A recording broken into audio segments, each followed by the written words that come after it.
we should have gone live now. Okay. But it's always, we require external validation. Always. Yep. It's not real on the internet until someone leaves a comment. My telescope is blocking my pictures of space, my It space posters. is.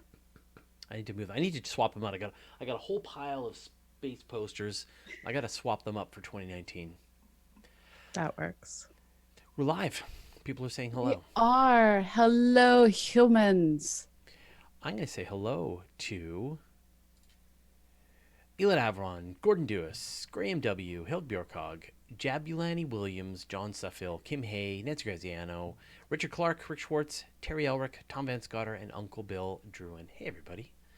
James Aberson, Hilg Bjorkog, Terry Elric. Did I say these names? Kim Hay. I'm so tan. No, I'm not tan. This is Winter Fraser. You are tanner than you normally are at Well, I this came back point. from Hawaii, so I know. so that was great. But just normally, my normal coloration is a little more ruddy than I think you. Mine. Yeah. So, we both have great hair. That's true. I am totally learning from doing green screen work over on our CosmoQuest X Twitch channel that my default skin color without enhancement of makeup has bits of green in it. So I truly am olive complexioned. And when not lit correctly, parts of my face try to go away. Oh, that's amazing. We were just talking about Yes. this beforehand that your hair is doing this, right? Yeah. So I have green in my hair, and the green in my hair is about to go away. I don't know what color I'm going to go with. I'm thinking purple.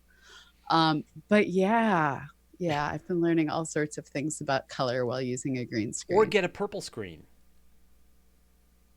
and then you Then can my lips will go away. then your hair can be green. Okay, all right. Yeah. Well, as everyone knows, of course, I'm the master of green screens. Everyone always accuses me of using a green screen from all my episodes. No. You actually go out where Yeah, I it's just go beautiful. outside into the forest. Yeah, but still, it's pretty hilarious. The running joke. Well, Um, and your focus on those. Good Lord, that's amazing focus. thank Carla. Um, so, if you're wondering what it is that you have stumbled into, we're going to be doing an episode of Astronomy Cast. We're going to be doing our predictions for 2019, and we're not going to review our predictions for 2018. They never happened. Uh, but really, we're just going to be talking about the upcoming cool space stuff that we're excited about for 2018, and so that when it all unfolds in the fullness of time, you won't be surprised. You won't be shocked. Shocked. Um, how did the Hangoutathon go? It didn't go as well as we'd hoped, but I blame it on the government shutdown and the Dow Jones stock market deciding to go all volatile on Friday. When I saw those two things happening, I knew we wouldn't hit our target, but we did better than I had worst cased it when I saw those things happening. As of this morning, we're up over $30,000. So that gives us essentially 3 months of people get to work very, very part time, Mm-hmm. but we get to keep the lights on for at least three Yeah. months. And if any of you out there are still looking for a end of year tax deduction, check out hangoutathon.org and consider making a donation to help us keep our programs going. Okay. Yeah, that's all I've got. My audio is weak now. Oh, my audio is always so weak. Let me go louder or make Pamela quieter. I'm going to drop you down a couple of decibels. There. So, because I'm already boosting mine, so just increase your volume. Wow. Okay. Not you. No, you. Don't worry about it. The people who are Yeah, no, listening. no, no, I know. I'm just like sad on behalf of your microphone. I Chad came last time Chad was here. We tried to figure out why, just in general, the levels going into my computer are low, and we haven't been able to sort it out. Like it just even going into Audacity, it doesn't peak very high, and everything is max. The microphone is max. The So you have a ton of background noise too. Well, I'm really close to my computer, but Chad's able to remove that. That isn't really a problem, but yeah. So anyway, next Chad's back in Canada, living here permanently in 2 weeks. So he'll come back, and we'll re-engineer my entire audio setup. I'm getting a new preamp later today, and I am excited because people have been complaining about this preamp for about a year, and I finally broke down. And after doing my own audio editing, and I'm like, oh crap, I'm a mean, terrible human being. I'm buying a new preamp. All right, I've got a preamp, but it just made. I don't have it plugged in right now, just because it made the whole audio worse. So You're not using an XLR, Mark. I am. Yep. You are. Yeah. How are you doing that without a preamp? Well, I've got a interface that goes into the computer and provides some preamplitude. So you have a preamp, you just don't have a preamp. I have a nicer preamp, but it has more dials and knobs on it than a 747. So I think I have that one too. Yeah, exactly. So it's complicated. All right. Okay. Let us Are you begin. ready to record? I'm ready to record. Okay. And Susie is editing our audio. So hello, Susie. Hello, Susie. That's funny. All right. Let's find my intro and let's begin. Oh, Susie, you had no idea what it was that you were going to get into. We love you, Susie. All right, here we go. Astronomy Cast, episode 511, 2019, in space. Welcome to Astronomy Cast, our weekly facts-based journey through the cosmos, where we help you understand not only what we know, but how we know what we know. I'm Fraser, Cain, publisher of Universe Today. With me, as always, is Dr. Pamela Gay, a senior scientist for the Planetary Science Institute and the director of CosmoQuest. Hey, Pamela, how you doing? I'm doing well. How are you doing, Fraser? Great. Now, before we get into this week's show, I know you have one quick piece of shameless self-promotion in the planet department. I do. My house has an infestation of planets, and I'm hoping that some of you out there can adopt these worlds and give them a fabulous home. For those of you who don't know, I paint, and I have been painting planets in my spare time to help give my brain something to do when it's kind of done in with the other aspects of my day job. And I invite all of you to check them out. My husband and I have an Etsy store. All you have to do is go to 739studios.com. 739, it's prime, it's odd. And he makes random wooden objects, and I paint planets. So please take a planet off my hands. Take a planet off our hands.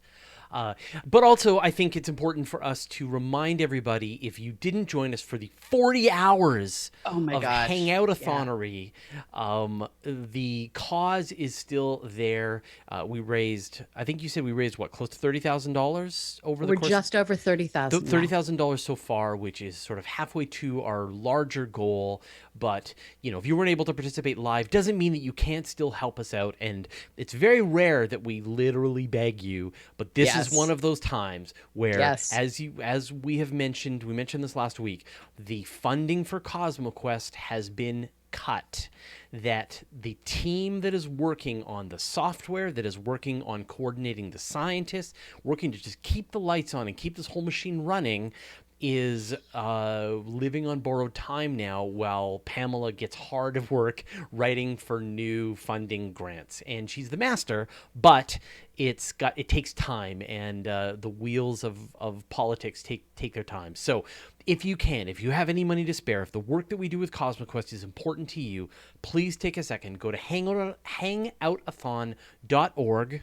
And there are instructions there how you can participate. And for those of you who are looking to break some kind of tax time, we've only got got another couple of days for when you get this, I think, to be able to provide some donations before the end of the year. So if you've been sitting on the fence and just like happily enjoying the science that's happening from the sidelines, and No, and now you're wondering, this is the time. This is when we need your help, or we start laying off people. Like I can't, And don't know other way if to describe it.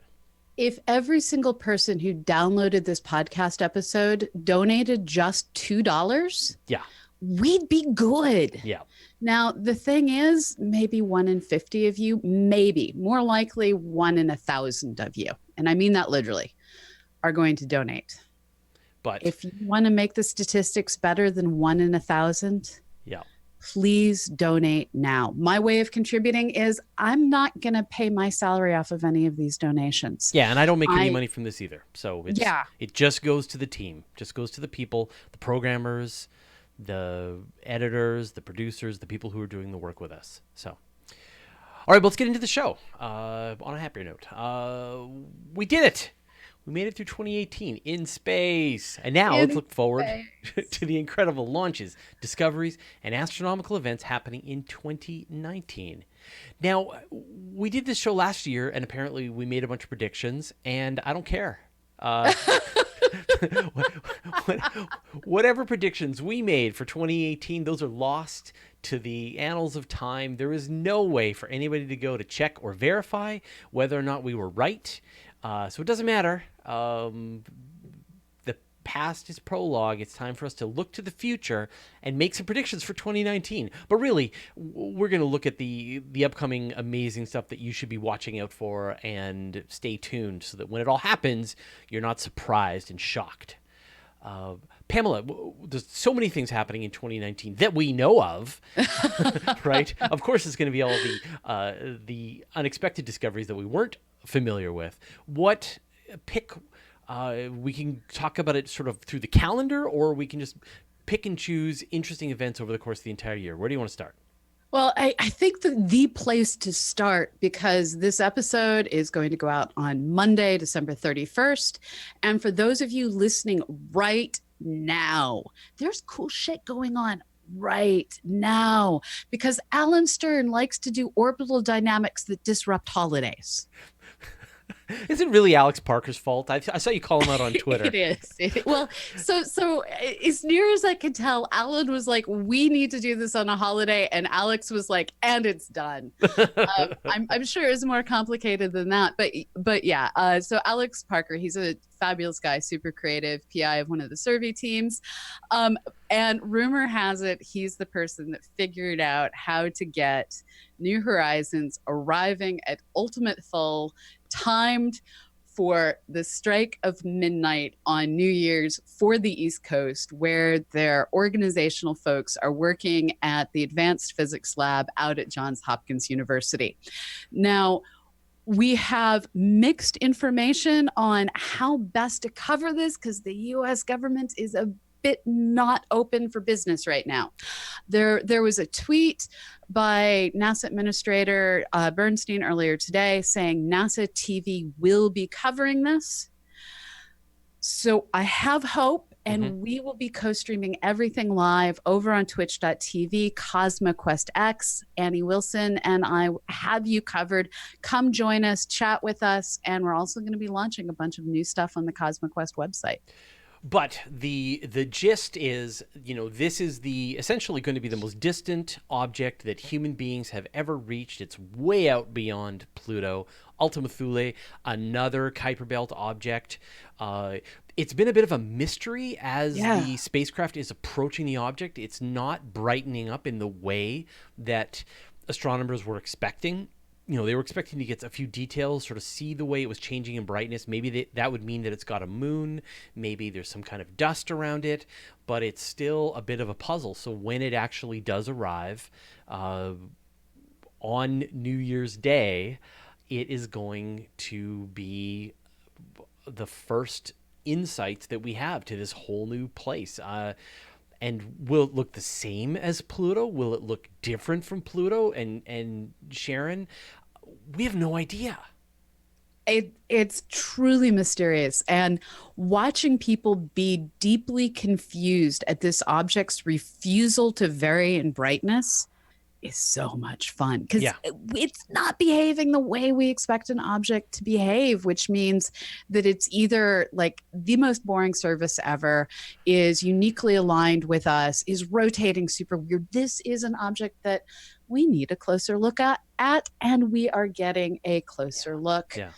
just in time to force us to get up early in the morning on New Year's Day. Yeah. I can't wait.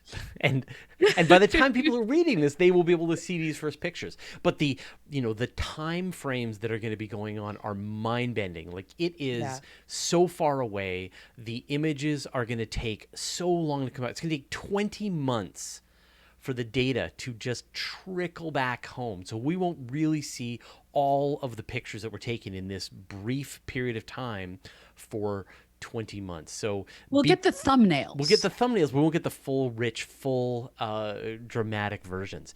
And the hope is that this isn't going to be the end of New Horizons. That there could be one more object in the works if they can find something that's sort of in its cone of trajectory for the future. So stay tuned.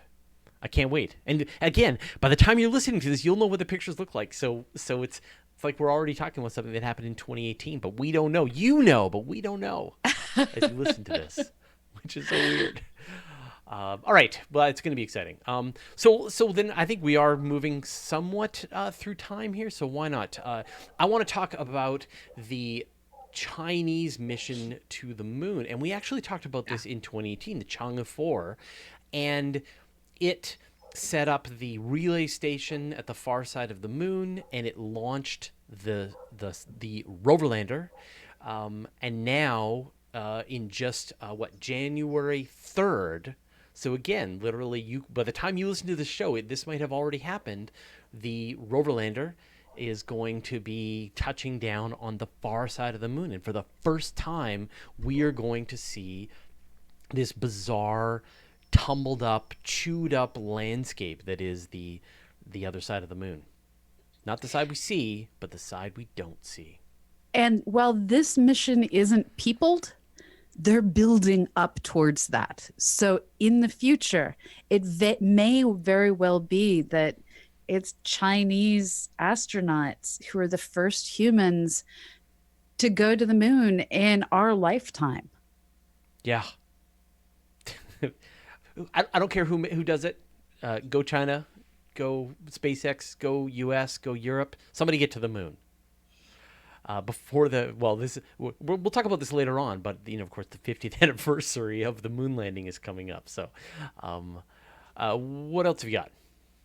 So the thing I'm looking most forward to, and at this point we don't know when it's gonna happen, is finding out the temperature profile of the soil on Mars. This does not sound like the most exciting thing in the world or on another world. But for years, I've been going to conference talks. I've been hearing people talk about, well, if this is true, that is true, then we have liquid possibilities underneath the surface. And I want to know, what is that temperature profile on Mars? And is there the capacity for subsoil chemistry and potentially even life to be going on? Yeah, so in February, NASA's InSight spacecraft, which we covered as a 2018, you're going to see this happen a lot, has already placed its seismometer gently on the surface of Mars, and in February, it's going to hammer in a probe, a temperature probe, 5 meters down into the regolith of Mars, and that is going to serve as a way to measure the temperature gradient. How is that going to work?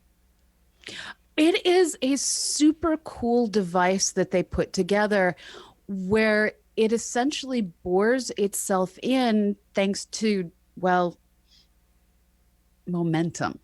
They have a hammer inside of a shaft that carefully and slowly pulls itself up and then releases with violence downwards. And this downward release, it impacts into the soil, and every time it moves itself down a little bit more and a little bit more and a little bit more. And it's this up slowly, downwards quickly that allows this to happen. and and how will it be able to check the temperature? Well, it has sensors. It's we have gotten really, really good at putting sensors into things that bury themselves under the ground. This is technology that the oil industry has really perfected. This is kind of like the smallest oil rig ever. It just has a different way of boring down under the ground and uses a whole lot less electricity. Right, but by having this temperature probe 5 meters down below the surface and measuring the temperature very carefully, and measuring the temperature variations between the daytime and the nighttime and the wintertime and the summertime, they will be able to model what they think the interior, how molten the interior of Mars is, which is Well, so this doesn't so much get to the molten as this gets to the insulation. The seismometers get to the molten. This is only going down, I believe it's 5 meters, and 5 meters starts to tell you how much insulation do you get, how much thermal variance do you get. The seismometer, as it measures waves going through the world, is going to tell us, are there pockets of more or less liquid material inside, or is it completely solid? So between these two instruments, we start to get a profile of what is the outer insulating properties if you wanted to build a hobbit hole yeah. on Mars, and how well will it thermally protect you from the outside. And then if you kept digging, is there geologic activity down there? And more importantly, could this be the on again, off again source of methane that we may or may not be seeing? Right. All right, so 2019 is going to be the year that Americans were able to deliver human beings to the International Space Station, in theory. So there are two spacecraft that are being developed right now. The first by SpaceX is called Crew Dragon, and the other one by Boeing is called the CST-100 Starliner, I think. The Starliner. Yeah, and both of those are due for uncrewed tests. Now, the SpaceX one is going to be launching on January 17th. It's going to not have anybody in it, and then they're going and then they're going to be doing another mission, I think, in June, with some astronauts on board, but it's not going to go anywhere. It's just going to go up and go to orbit and come back down, and then in, I believe, September, August, we should see the first mission, which will have the Crew Dragon taking astronauts to the International Space Station. So if SpaceX's schedule works as they are hoping, we should see 3 launches of the Crew Dragon this year. One uncrewed, the uncrewed Crew Dragon. Then we'll see a crewed Crew Dragon, and then we're going to see a crewed Crew Dragon to the International Space Station. The Boeing flight is behind. It's probably going to be taking off in, in March, I think. You're so optimistic. I know. This is what people are planning. This is how it works, right? So Boeing is going to test their mission sometime in March and hope to have crew on board in August. But I don't know of any plans to send astronauts to the space station from Boeing this year. So we should see, really, one of the United States' greatest weaknesses is that it can't send human beings to space. So that is going to get fixed. Virgin Galactic would argue with you, but it depends on your definition of space. We can't send people to orbit. We can't send people to orbit. Sure. Yeah. I would even say you can't send people to space. Fine. So the reason that I am more optimistic about one of these spacecraft than the other is we've previously seen a Dragon capsule launch a load of cheese, because why not? This is a tried and true rocket that goes up. It feels like every day of the week. It's probably more like 3 days of the week. And Boeing's rocket, we just haven't seen enough of. And so here we have both a rocket and a capsule that have to be tested, whereas with SpaceX, it's just the capsule. Now, one of the things that intrigues me about this timeline is Elon Musk likes to test things during that week during which NASA has had so many accidents occur. This is that third week in January where, for whatever reason, we've seen two space shuttles get lost and an Apollo capsule. And we know that temperature has to do with some of the issues with the space shuttles. And to see him purposefully over and over again pushing the boundary during January is his way of saying, we're not going to let a little bit of cold weather worry us. We're going to show we're solid, but we're going to do people in the summer. Right. Yes. And I think that's summer people, that's the time. Yes. I agree. All right, let's move on. So we've talked about the. Well, it's your turn. What do you want to talk about? Okay. Oh man, those are the cool things. So Parker Solar Probe is continuing its journey through the solar system. It's going to make another close approach to the sun. This isn't a mission that's really returning any of the super showy pictures like Juno has spoiled us with. But with every one of its amazing gravitational assists, it is showing its mathematical prowess. And every time it dives through the sun's corona, it is showing its material science prowess. This is just a technological feat that is going to build up a scientific picture that may not be pretty, except for intellectually, and that too is awesome. And Juno's still out there. I just have to say, Juno's there until 2021. We're good with Juno. Yeah. Pretty pictures will keep coming. Yeah, you're going to see a flyby of Parker Solar Probe on April 4th. You're going to see one in September, and you're going to see one in December. So 3 flybys of the sun, each one getting closer and closer and closer. Now, you say there won't be pretty. There will be pretty pictures. There's pretty pictures, and there's holy expletive Batman, I need to learn how to paint.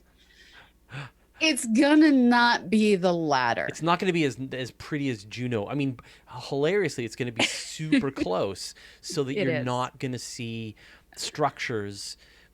We see the sun with this sort of far out picture, but it's still, I think they're going to surprise and wow us with the kinds of images they're going to be turning. So don't listen to Pamela. She's just grumpy. All right. So one thing that people have been asking me is, when do we see pictures from the Event Horizon Telescope?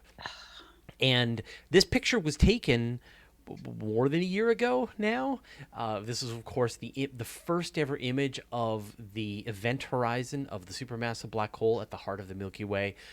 From what we understand, we're going to see the first images of it in the spring of 2019. And so... Do you believe this? I do. Yeah, okay. But I mean, like, what? Well, like, why not? It's because it's been so long, and everybody who is working on it tells me that that's when we're going to see the pictures, and most people have already forgotten. So yeah, I think that's when we're going to actually see this one first picture. And of course, as we mentioned, prepare yourself. It's going to be a blob, but the shape of this blob will tell people whether Einstein was right or wrong. So. My money's on right. But so speaking of lumps, we have a spacecraft at Bennu. It is working its way into orbit ever so very carefully. And OSIRIS-REx is going to start returning a mosaic image in January. It is going to then swoop down to the surface in September. And in between those two times, CosmoQuest, we have written the software, we have tested the software is ready to go, and our software is part of how they're going to find the rock that they're going to steal off of that surface to bring back to Earth. Yeah, so remember when we said there's a good reason to help out with CosmoQuest? This is one of them. I'd like my staff to still be employed when we're like doing the awesome stuff. Please. Exactly. All right, so you've got a couple of astronomical events that you should be watching out for. The first one is there's going to be a lunar eclipse in January, and the cool thing about this is that it is going to be visible from the folks in the United States. Not that they get all of the lunar eclipses, but I live very close. It's gonna be visible to me and the folks in the Western Hemisphere. The last one was visible to Europe and South Africa, which was where we had our live stream from. So this one's gonna be visible for the folks in the Western Hemisphere, which is gonna be great. I think it's the 20th, 21st. So enjoy that. And then there's also going to be a solar eclipse that's going to be happening in the summertime, July 2nd. And in November, there's a Mercury transit. I know. That's going to be amazing. That could be the highlight for most people because everyone will be able to see the transit where it's daytime. Right. But the solar eclipse is going to be a rough one because it's going to zip through Chile, Argentina. So it's going to start in the Pacific Ocean, end up in the Atlantic Ocean, and just make this quick slice across South America. So you've got to be very well positioned to be able to actually see the thing live. We were thinking of trying to organize some kind of trip down as part of Astro Tours, but it just ended up being too difficult to be able to try to pack yourself into a small part of the world during this time. So it's, for the folks in Chile who live down there, congratulations, you're going to enjoy it. I had people actually say, please, please, please, please, please don't come. You bring bad weather. Right. And it's going to be wintertime in the Southern Hemisphere. So the chances of being able to see it are going to be a little worse. So yeah, I agree. What else you got? So Hayabusa 2, we need to remember it's not just OSIRIS-REx. These two spacecraft are sampling two different near-Earth asteroids. We have the carbonaceous chondrite for OSIRIS-REx, and we have more of a metal-rich asteroid for Hayabusa 2. It too shall be grabbing a rock, and it will be departing Ryugu with its rock in December. So it's rock collecting time, folks. Both missions are going to be bringing rocks back. All right. I think the one that the SpaceX nerds are most excited about is going to be the first hop test of the Starship, which of course is the new SpaceX, the new name for the BFR. It's called the Starship. The booster is called the Super Heavy. And right now, they are constructing the outer shell of the Starship in Texas, I believe, or is it in? It's down in Texas, and it looks strangely like a silo or a water tower. Yeah, right like now. a big. But apparently, they've switched the material from carbon fiber composite to stainless steel, which is awesome. Right? To have it's a stainless, weird. No way, it's the best. Are you kidding me? That this, it looks like an old-timey 1950s rocket. It's going to be chrome and shiny. Like this is the science fiction future that we were always promised. So if everything goes well, this thing will hop into the air and land again. And I'm deeply amused that folks like Scott Manley are trying to figure out if Elon Musk is trolling us with the current pictures that do look like a water tower. It totally looks like a water tower. Is that it? Is that real? Is that the thing?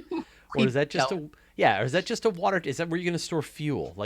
It's pretty weird that that's what you're doing. So that's we can't be entirely sure that he's not just trolling us. And the problem, of course, classic Elon style, is he is just trickling out the news tiny bit by tiny bit onto the internet through Twitter and not really answering any good questions. And so you're just getting the fans are just arguing with each other, and it is as a space journalist who kind of relies on people to provide information for the things they say, it's enraging. But in theory, we're going to see a hop in 2019 and then orbital by 2020. But that'll be for 2020 show. Yeah, and along the way, we do expect there to be science. I personally expect there to be more gravitational waves than ever before, even if my heart is still curmudgeonly about it. And I think this could potentially lead to new understandings on the initial mass function for the first stars in our universe. We're finding black holes at masses we weren't expecting in numbers we weren't expecting And the only way to explain this is weird creation mechanisms. And I'm looking forward to seeing how this works. I'm looking forward to seeing how far we're able to push the Very Large Telescope now that it has full on interferometry going left and right. I'm looking forward to new results coming out of the Gaia mission, test results coming. There are so many things doing science. It's easy to get all excited about the robots in space, the rovers on other worlds, but there's cool everyday telescopes helping to expand our understanding as well.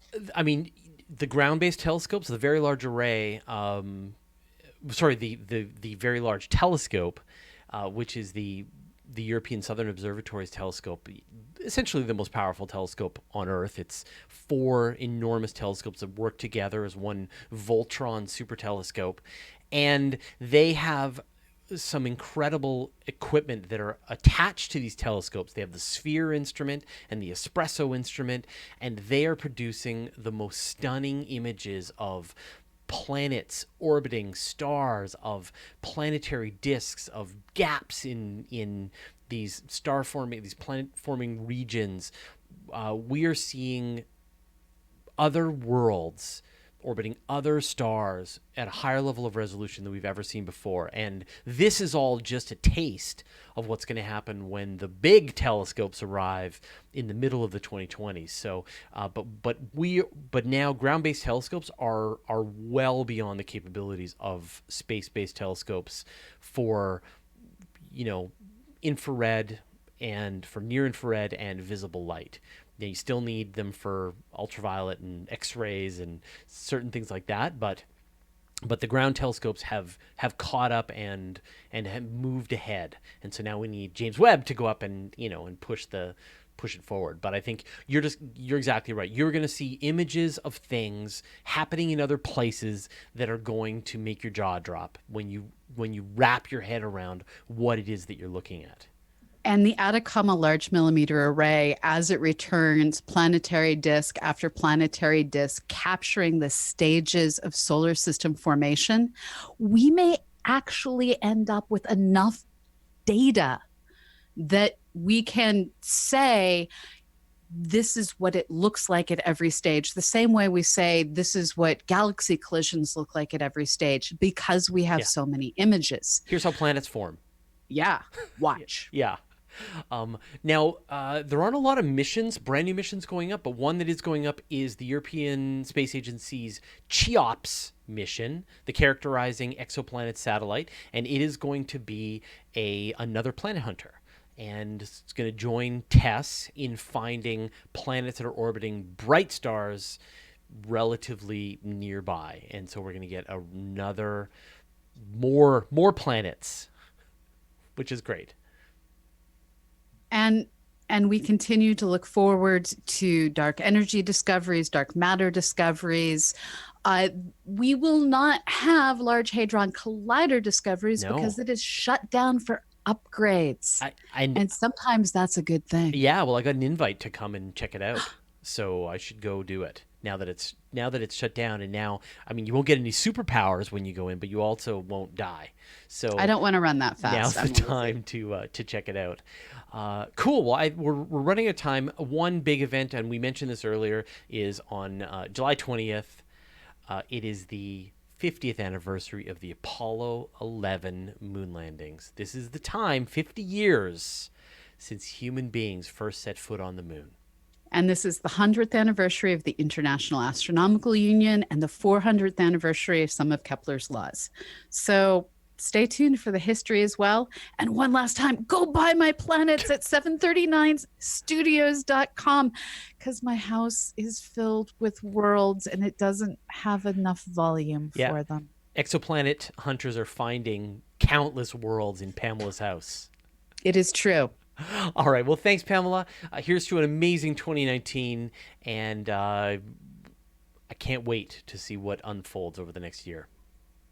And I shall see you on the other side. All right. So I had both my dogs burst in on that I episode. saw that. I'm going to see if I can switch cameras to give you guys an appreciation of the destruction that has just occurred.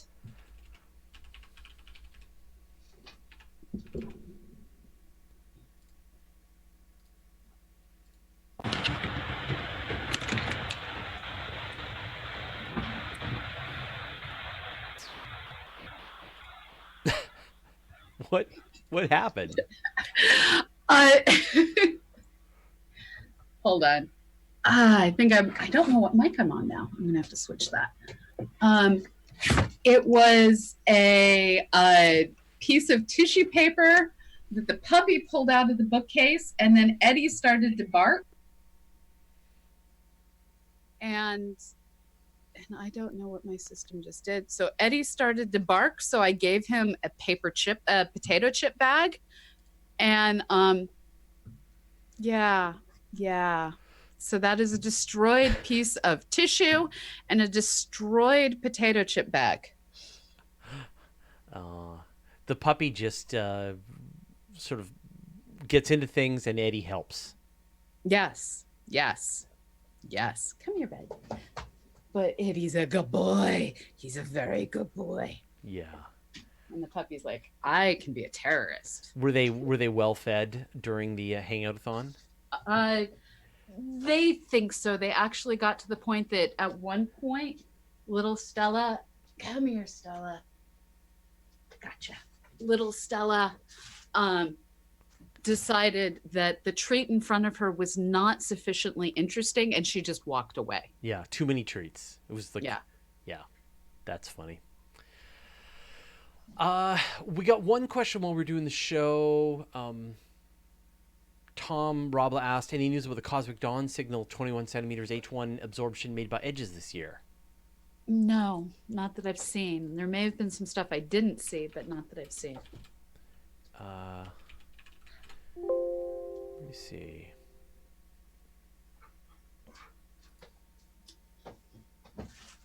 When are they going to get...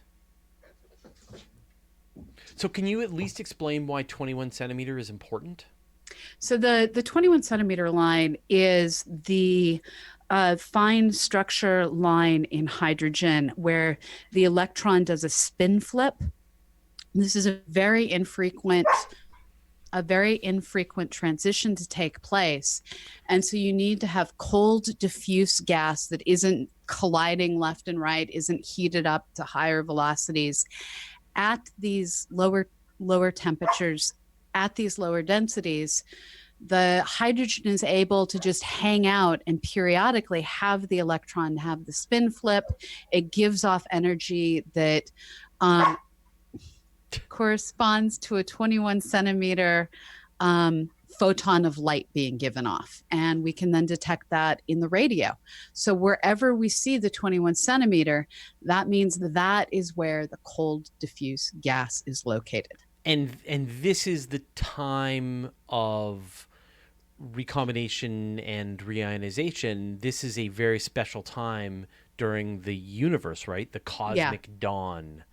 What will this tell us as we observe this? Well, it starts to give us a sense of how patchy, chunky was the early material. Does the early large-scale structure get reflected in the early starting to be large-scale structure? It just fills in more pieces on how we have to tune our computer models as we rebuild the universe from the first second to today's second.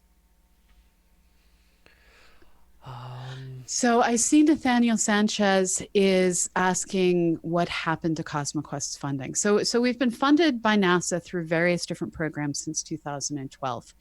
In 2015, we received a extraordinarily healthy, I will use that word, grant to create a online facility for learning and doing citizen science that, because of how they restructured NASA funding at that point in time, was out of the educational budget.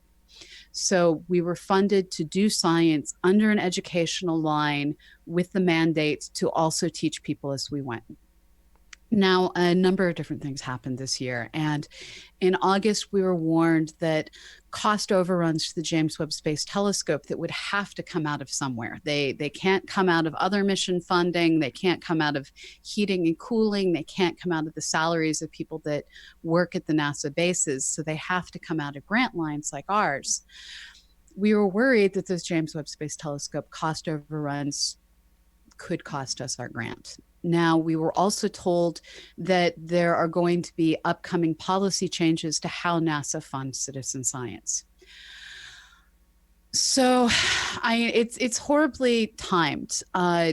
We are, as a team, moving to the Planetary Science Institute, a research organization with over 100 PhD researchers doing top-class work with a number of spacecraft.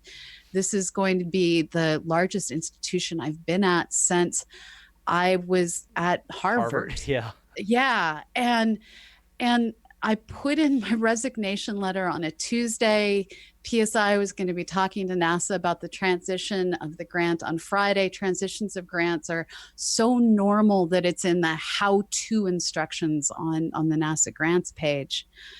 But the Thursday night before that conversation could happen, all of our funding went away for CosmoQuest. We still have funding coming in from OSIRIS-REx that's paying all of our servers for the next year. We don't have to worry about our servers getting shut off. I'm still hoping to be able to transition one of our non-CosmoQuest grants. But CosmoQuest itself is currently funded by you. And that's a terrifying place to be.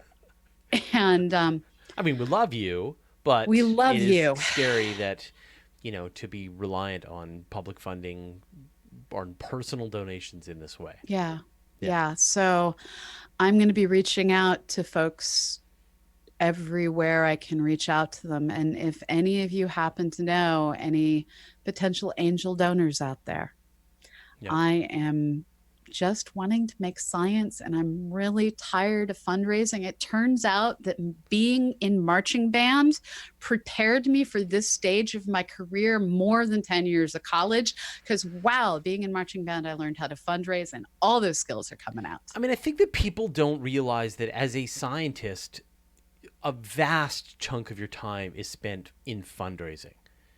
And accounting. And yeah. And I don't think that people are really prepared for that what percentage of, if you were going to be just a regular working scientist, what percentage of your time should you set aside to try to grant writing and fundraising? So if you're a principal investigator like I am, the person at the top of the food chain that doesn't always get to eat because they're making sure the rest of the food chain gets to eat. Right. Someone like me, it's going to be 30 to 50% of your time, at least 30. Yeah. And then for the past 2 years, because I've been at an extraordinarily tiny institution, I have spent 90% of my time on accounting and administrative tasks. Yep. So part of the motivation of going to a much larger institution is I am promised I won't have to do accounting like I do now. And I am so pleased, because it turns out accounting is one of those things that will make me cry. No, me too. I think I have a bookkeeper and I have an accountant, and I don't want to think about it and I don't want to do it. I just want to make my shows and not have to think about all of the number part. It drives me crazy.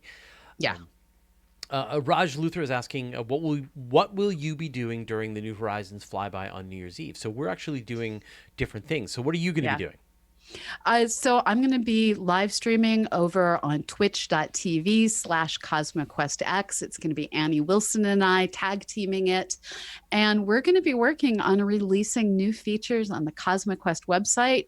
We will be doing live coding over the weekend also. And I'm going to do an upgrade to the Astronomy Cast website. So be prepared for lots of new, beautiful things to come on the internet because I like coding, not accounting. Yeah. So I am going to be joining in. Christian Reddy is doing a live stream as well. He's actually out at John Hopkins at the APL, so he's going to be live streaming from the location, and I'm going to jump in for some number of hours with him. We haven't really worked out the logistics yet, and participating in his live stream, but I don't know what you guys are doing. I may jump over and help out on your guys' live. Who knows? I'm going to be around. I'll be participating in the various live streams to celebrate this flyby. So I'm not going to be running one because they're exhausting. I'm again, but It's where I live. I'm happy to participate in other people's events. I've done my share. Like we did the Venus transit, we did the Curiosity landing. I know how to do them, and they're fun, but they are also just a lot of moving pieces to try and make it entertaining. So to organize everybody in advance. So I'm really glad that other people are doing it this time around. So Lester Sandals is asking, are you both excited about the third LIGO observing run in the next few months? Apparently we'll be detecting mergers once a week. I will believe it when I see it. I'm still a curmudgeon. Yeah, you sure are. Feel free to make this the mountain that you die on, because everyone needs a mountain to die on. Yeah, you need your hill, but you've never been more wrong. This is so exciting. Where we're getting with LIGO. I mean, I've listened to some amazing podcasts, people talking about the creation of the actual instruments to develop LIGO and how they went into the first run fully anticipating that they wouldn't see anything, that they're like, we're going to test this for several years and we probably won't find anything, and then we're going to upgrade it based on all the lessons that we've learned, and then we might hear things, and then we're going to do another version, and then we're going to see even more. But they also said back in 94 that people starting their PhDs at that point in time would have detections in their PhD theses. It turns out it was hard. There were lies. Yeah, there turns were out lies. It was hard. Things are harder than yes. than anyone thought. But yeah, no, we're, what is also exciting is that there are more instruments coming online. There's not just LIGO. There is Virgo. There's one that's being built in India. There's one that's being built in Japan. And these are all going to work together to be able to detect these gravitational wave events with more precision, figure out what the direction is. And we may... and then there are these really exciting further telescopes that are in development. There's the Big Bang Observatory, which is in development. There's LISA. And things like the Big Bang Observatory, for example, will be so sensitive, it will detect the neutron stars coming together hours or days before it actually happens, giving astronomers places to look for kilonova explosions. So they'll say, oh, there's going to be a kilonova in this star, like in this galaxy, in 2 days. So everyone point your telescopes, and there it is. And the thing with the kilonova explosions is these are super short gamma ray bursts that we know can be optically seen, but they're so short we don't normally see them. So this will give us a chance to catch that otherwise not caught burst of photons. Yeah, this whole thing about what the universe does when we're not looking. Larry Beckham's asking how many dishes are there in the Event Horizon telescope. We haven't done. There was a bunch. Yeah, I think we'll wait for the picture before we do our show on the Event Horizon, but we'll do it right after once that comes out. But yeah, like how many radio telescopes? All of them. All of them. All the Accurate. telescopes. Yeah. And I think in space too. So you've got ALMA, Apex, Arizona Radio Observatory, Caltech Submillimeter Observatory, Combined Array for Research in Millimeter Wave Astronomy, European Southern Observatory, Georgia State, the Greenland Telescope, Harvard, Haystack Observatory in MIT, Large Millimeter Telescope, one in Japan, the Unsala Space Observatory, the Perimeter Institute. Like, it just goes on and on. Everybody, all of them, all the people.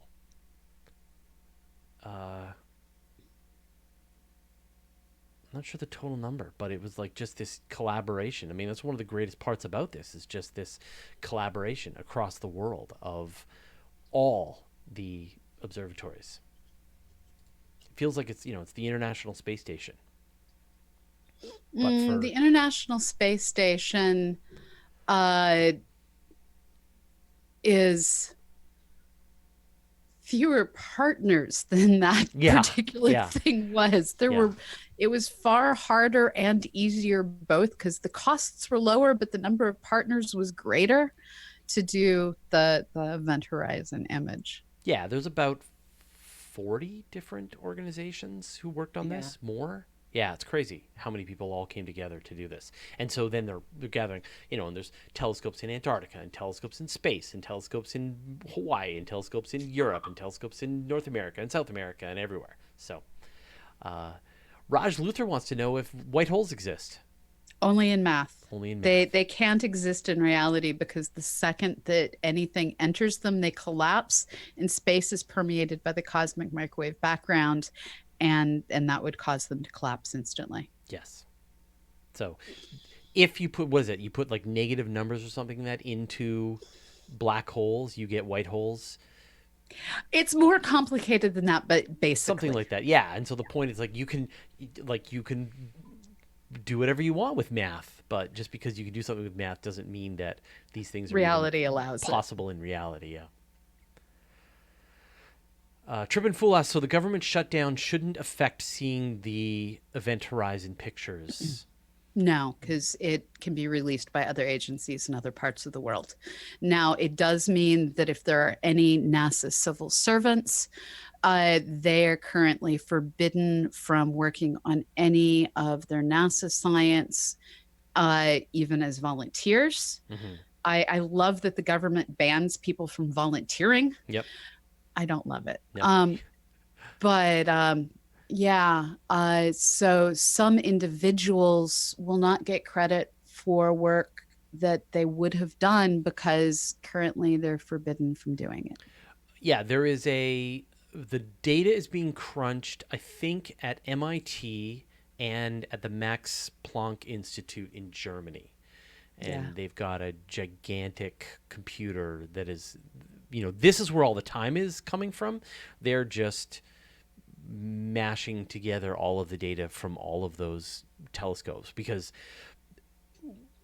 radio astronomy is the one kind of astronomy that you can do interferometry with, where you have all these separate telescopes around the world, and they can all take their pictures, and then you can merge them together after the fact into one big, and make them all act as if they're one big telescope. But you have to line up the wavelengths perfectly to the nanosecond. It's called fringe finding, and it's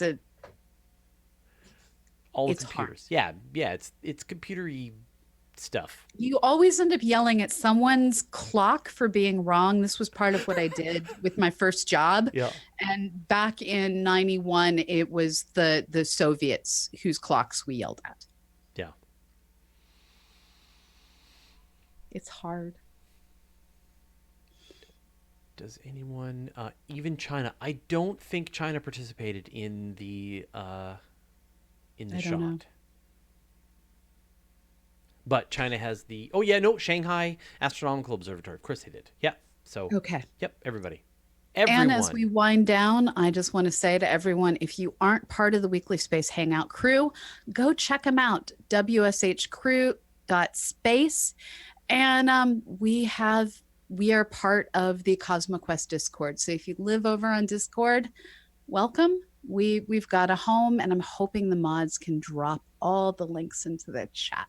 Yeah, as Google Plus is being wrapped up, the origins of that community, the Weekly Space Hangout crew, is going away, and so now is the time to move yourself to another platform. And so go to wshcrew.space, and they will give you all of the instructions that you require. Yes. All right. Well, you're right. We've reached the end of our hour. Thanks, everyone. Thanks, Pamela. Thanks, crew. Thanks, chat. What a fun year. And here's to an amazing 2019. Here's to many more beyond that. All right. See you all later. Bye-bye.